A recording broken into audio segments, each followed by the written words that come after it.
دیکھیں جو کچھ اس وقت دنیا کے حالات ہیں اس میں اس پروگرام کی اہمیت یوں بن جاتی ہے کہ الحمدللہ خدا کا شکر ہے کہ اگر مخالفان ظہور مہدی ایک طرف جمع ہو رہے ہیں تو حامیان ظہور مہدی غافل نہیں ہیں اور اپنے فریضے کو انجام دے رہے ہیں، اور وہ اتحاد، نام نہاد اتحاد جو امریکہ کی سربراہی میں بنے گا، پوری دنیا کو پتہ چل گیا کہ وہ اسلامی نہیں ہو سکتا۔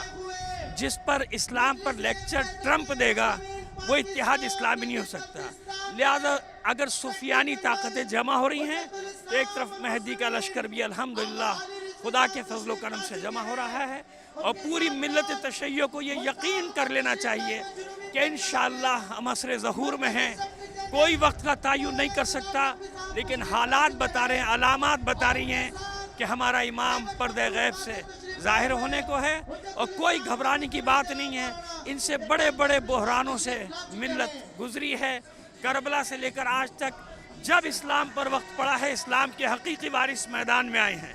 آج بھی اسلام اور پاکستان کا دفاع کرنے والے میدان میں ہیں، اور سامراجی عزائم کو خاک میں ملا دیا جائے گا۔